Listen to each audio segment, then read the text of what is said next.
'n Hartlike goeie dag opnuut weer aan al ons boere en ons landbouvriende. Nou ja, dit is sommer lekker koud al op baie plekke in die land en veral in die suide waar die koue fronte uit die Kaap nou sommer al vroegsoggens die wêreld goed koud maak. Nou ja, eerskomende naweek, die 13de Mei, bied Dr. Joggie Briedenhann die Hartebeestloop Bonsmara-veiling af. My maande het nou al sinoniem geword met sy groot veilings daar op die plaas Hartebeestloop buitekant Stampriet. Nou so tydjie terug in April het hulle die voorloper vir hierdie groot veiling wat 'n lekker inligtingsdag was daar aangebied en Jogonaan Kutse was op die plaas waar hy met Dr. Joggie oor onder andere sy boerdery filosofie gepraat het. Nou Dr. Joggie glo hoë bestokking, die regte genetika en om in harmonie met die natuur te boer is net die manier hoe jy jou wins gaan verhoog. Kyk dan daarna 'n Nuusgesprek. En in ons Plaas Toe segment gesels of kyk ons na 'n video waarin bekendes gesels oor die biochar of die biohoutskool bedryf in Namibië en al die geleenthede wat dit vir boere inhou om nie net van hulle bebossingsprobleem ontslae te raak nie, maar terselfdertyd 'n produk te genereer wat 'n goeie inkomste kan bied. Nou ja, ek hoop julle geniet hierdie uitsending saam met ons.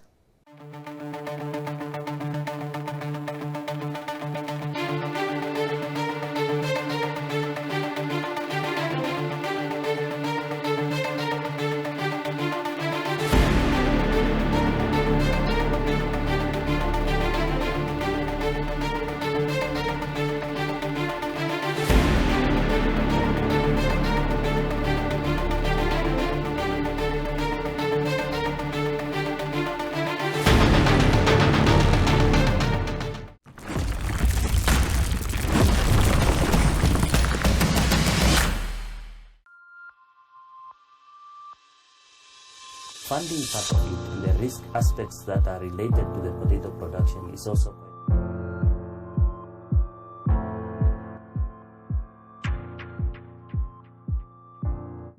Nou ja, eerskomende naweek, die 13de Mei, bied Dr. Joggie Briedenhann die Hartebeestloop Bonsmara-veiling af.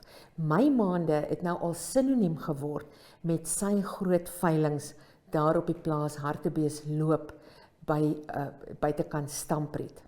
Nou so tydjie terug in April het hulle die voorloper vir hierdie groot veiling wat 'n lekker inligtingsdag was daar aangebied en Jogonaan Kutse was op die plaas waar hy met Dr. Joggie oor onder andere sy boerdery filosofie gepraat het.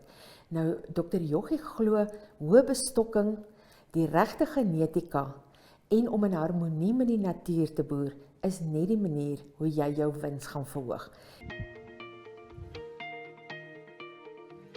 Ons het 'n baie suksesvolle dag op Hartebeestloop gehad. Ons het eintlik beplan om 450 gaste te akkommodeer op besoekers vir die dag. Op die ou end was ons omtrent so 560 mense altesaam, as jy ook vat die uitstallers wat gekom het en ook die personeel van Agra voermeester en natuurlik Standaardbank. Die terugvoering is ongelooflik positief. Die dag was nie net oor beeste nie, maar dit was gebaseer ook op skape. En die boodskap wat ons vir die mense wou gegee, die take-home message was van die begin af, hoe kan hulle meer winsgewend boer, beteken hoe kan hulle meer wins per hektaar op hulle plase verdien. Ja, ek het vandag 'n lesing aangebied hoe om jou wins per hektaar te verhoog, hoe om jou plaaswins te verhoog en ek het op 3 areas gefokus. Ek het gefokus op dat jy moet hoër bestok, jy moet dus deel wees van herlewingsweiding. Tweedens dat jy dit moet doen met die regte tipe diere, jy moet die regte genetika hê om daai bestokking te kan hanteer en vrugbare en aangepaste lae insetkoste diere. En die laaste ding wat ek op gefokus het, wat ek dink miskien die heel belangrikste was, is dat boere moet leer om in sinkronisasie met die natuur te boer. Wanneer hulle diere se onderhoudsbehoeftes en voedingsbehoeftes op die hoogste is, moet hulle ook sorg dat dit die tyd van die jaar is wat hulle veldkwaliteit en kwantiteit op die hoogste standaard en kwaliteit is. Dit was die take-home message wat ek gevoel het die boere moet huis toe neem. Nie net na my lesing nie, maar na almal se lesings wat vandag gegee het.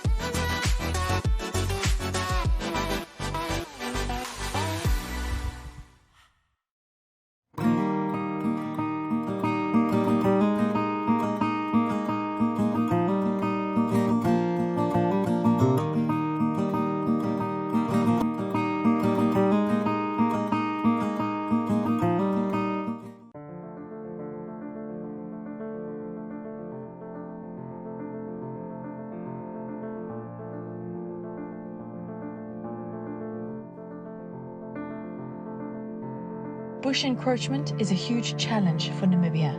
45 million hectares are affected. Bush encroachment reduces the productivity of rangeland, it decreases biodiversity and limits groundwater recharge. At the same time, bushes are a valuable resource. Encroacher bush can be used for a variety of products such as charcoal, animal fodder or energy production. The Namibian charcoal sector is booming and market players are excited about a new product, biochar. It looks nearly like charcoal, and it actually is charred wood. But you would not brine or barbecue on it. It's far too valuable for that. Instead, biochar helps to increase the productivity of soils by increasing their capacity to store nutrients and water, and it can be used as an animal feed supplement. Also, there's a growing international market for it. Zacchaeus Kafula is passionate about biochar and is the co-owner of a biochar-based business, Prime Biochar. The biochar that we produce essentially comes from rangeland resources. It's from bush, which is part of the rangeland ecosystem. Instead of the charcoal, which just takes the carbon off the land and we essentially export it, the idea is take that wood, convert it into biochar, put the carbon back into the Namibian soils. So in the end, what you'll have is much higher productivity from your rangeland. The production of biochar is quite similar to the burning of charcoal. However, you need a different kiln. Biochar is produced at higher temperatures than charcoal. Also, during the production process, it is quenched with water. This gives it an especially porous texture with a large inner surface. Because of this, it is capable to take in water, nutrients, and other materials, just like a sponge. Michael Deje from the Namibia Charcoal Association explains this.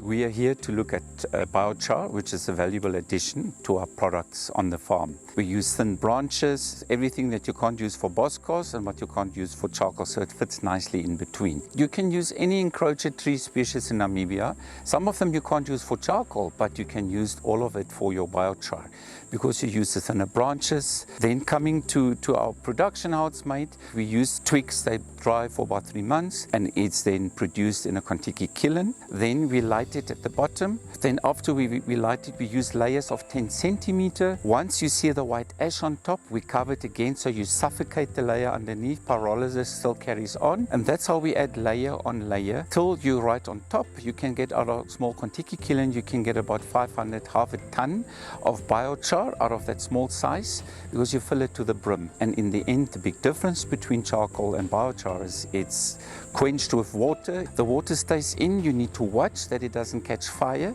Even if you've quenched it, you still need to guard it that it doesn't catch fire. So you tip it in the Kontiki that we use here, and then you let it just dry and stabilize a little bit before you start making it smaller. You can use a hammer mill for that. We use a normal traditional stamping tool like most farmers have it on the farm just to make it smaller parts, and then it is used in the charging process. The use of biochar as a livestock feed supplement is a rather recent development, but already thousands of years ago, it was used by farmers in South America to increase fertility and water holding capacity of their soils. They created the famous terra preta, which means black soils. South of Windhoek at Farm Krumhoek, biochar is used today to improve soils and productivity in the market garden. So I'm Marijke Vogts. I'm the vegetable garden coordinator. At Krumhoek we use the biochar mainly in the garden. We sometimes also use it for the chickens. They also like eating it. But our main use is in the garden. So we include it in our soils. We first charge it with nutrients and microorganisms. And we then apply it on the soil. We dig it in a little bit so that it's just in the surface about 15 centimeters of the topsoil. I think it's really a long-term investment and it will show benefits over a longer period of time. The biochar doesn't decompose, it doesn't degrade. So it stays within the soil for hundreds and maybe even thousands of years. So if you put it into your soil once, you will keep it. So the inoculation or charging of the biochar means that before we add it to the soil, we want to include the nutrients and the microorganisms into that biochar. Because if we wouldn't do that, and we would just include the biochar raw without that charging or inoculation, it would take the nutrients and the microbes from the soil first. And the process is that we take the biochar after it's milled or crushed. We use cow manure, fresh cow manure, because that has the largest variety of microorganisms and most nutrients in that manure. We have a compost tea, we use plant teas, and we have whey left over from our dairy processing. So that also is water with lots of nutrients and also the microorganisms from the dairy processing. So those are our ingredients, and then we mix it with the biochar. Biochar can be used domestically by both livestock and horticulture farmers to give nutrients back to the soil and to enhance its water holding capacity. This is a great benefit for a dry country like Namibia. There is also great market potential for the export of biochar. Internationally, biochar markets in Europe, North America and Asia are growing by an estimated 12% per year. The main market driver is the rising demand for organic food, which is driven by environmental awareness of consumers. In Namibia, biochar is used on both commercial and communal farms. Close to Okongo in northern Namibia, communal farmers of Farm Ongolulu make their own biochar for application on their farms. We use it for feeding for the animal and for change our soil. The biochar we mix with animal manure, and then we mix with ground, and then we put on our mahangu land or even in the gardens. Biochar has much benefit in the area because it improves the soil if it comes to the field, and also helps on the treatment of animals. It has an effect on the community because we have so many bushes, dry up bushes, and by using biochar, I think we can also create or reduce the encroachment. Engasho baucha shitamono ekwa fotamono edeulo lo baucha. O tai fota otamono hatu kwa fava kweturu hapu avavenina mwenyongo yewete afa kayudite nawa. Yengo kuno oshina mwenyo tacho oshina nando onyango hatu te onyango. Oha duru kuya konge kwafo apewe tumurikire nke baucha haironge kida opwaka nefeina mwenyo yae. With the great potential biochar holds in Namibia, it is not surprising everyone is excited about biochar. I think currently nothing more excites me than biochar. One Christmas, and it was essentially during December, on Christmas Eve, and that was in 2011. I sat in bed and thought to myself, if only 1,000 people who went to bed hungry yesterday could essentially have a meal today on Christmas Eve, I would be much happy. And that is still a dream that I would like to see being brought forward, and that comes into terms of food security. Biochar not only speaks to lowering the cost of irrigation or fertilizer, it enables us, if we can lower this cost, it enables the farmer to produce more on the little resources that we have, and also facing this climate variation. Okay. And I think we are one of the countries that has been severely affected, and it shouldn't limit us in producing food if we can add biochar to our soils. So that is where my passion comes from. In the end, it's about food security for the country, but then the added bonus is also about putting carbon into the soil, locking it in, and essentially contributing to reducing carbon emissions into the soil. Biochar is an investment into the future.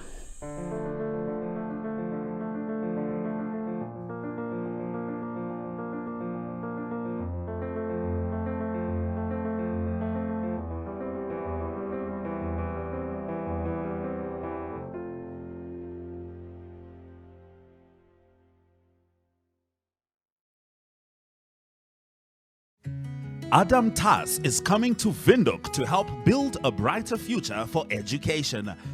Join us at the Sounds of Caring concert at Vindhoek High School Vegkop on 20 and 21 May, where he will be performing with Von Arends and Rian Smith. Tickets cost $200 Namibian and are available via eticket.my.na.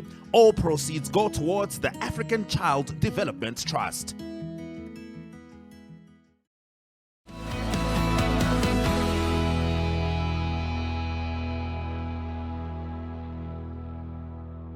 Goed, soos dit die gebruik is, kyk ons altyd eers na die veilings van die week wat voorlê. Ons bring vir julle 'n kykie na wat gebeure in die landbou gemeenskap wat julle kan dagboek en natuurlik ook hoe die heersende vleispryse daar uitsien.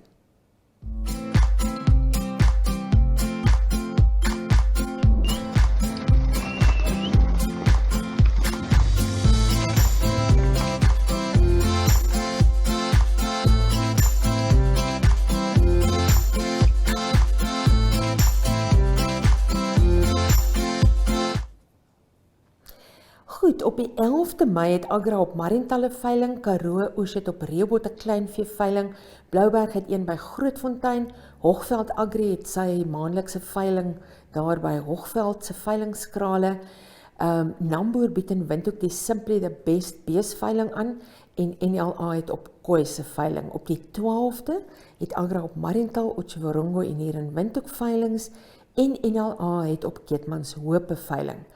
Vrydag die 13de is daar sommer 'n hele klomp veilings. Agra het op Gobabis, Oudtshoorn en Stampriet veilings. Stampriet natuurlik dan die Hartebeestloop Bonsmara veiling daar buite op die plaas Hartebeestloop. Blouberg het by Wilhelmstalle veiling, Namboer het hier in Windhoek 'n losgoed veiling en NLA het 'n groot en kleinvee veiling by Mariental.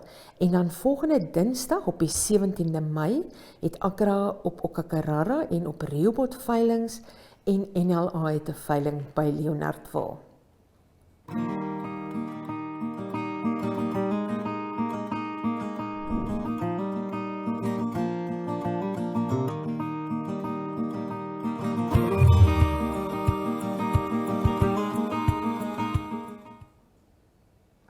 Nou ja, maak 'n knoop in jou sakdoek oor die volgende 2 geleenthede. Onder Nossel Boerevereniging hou 'n skiedag op 21 en 22 Mei. Ons het nog nie nader inligting ontvang nie. Dit is natuurlik dan nou volgende naweek en ons gaan sodra ons meer inligting het vir julle dit deurgee. En dan op die 25ste en die 26ste Mei, daar ver in die suide, bied Aus Boerevereniging sy jaarlikse winterskool aan en die tema is Leef die woestyn. Navraag kan gerig word aan Dani Loods en daar is sy kontakbesonderhede.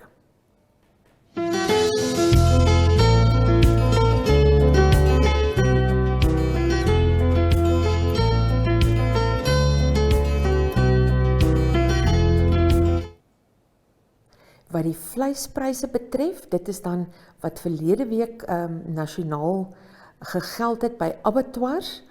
Meatco se prys, dit is dan op die A, B en B grade, wissel tussen 58 Namibiese dollar en 62 Namibiese dollar per kilogram en dieselfde dan vir die verskillende C grade. Beefcore se prys in Okania is op die beter grade dan 58 Namibiese dollar per kilogram en op die C grade 57 dollar. En dan wat die veilings betref, nou ja, verlede week was daar maar net 'n paar veilings met die dat daar 2 vakansiedae was, maar Tollies het dan 'n gemiddelde prys op die lewendige gewig op die hoof behaal van $36.99 per kilogram verse, $33.07, stoorosse $31.12, stoorverse $30.68, slagosse $31.12 en dan slagverse $29.93. Koeie kan julle daar sien, dit hang natuurlik af van hulle kondisie, hoe vet of maar hulle was, wat die pryse daar was. Slagbulle $25 Namibiese dollar 86 slagskape by die veilings dorpers vetsterte onderskeidelik $33.69 per kilogram en $33.67. Dan bokke het stuk gemiddeld verkoop vir $1,269 en koeie met kalvers het gegaan vir $13.050 Namibiese dollar. Nou ja, so kom ons dan aan die einde van hierdie program. Ek wens julle almal 'n baie geseënde week toe. Gesels gerus met ons hier op Facebook in die kommentaarveld. Deel met ons julle menings, as julle inligtingsbrokkies het wat julle wil deel, of idees, voorstelle het vir plaasbesoeke of nuusgesprekke, tree gerus met ons in verbinding. Totsiens, tot volgende week.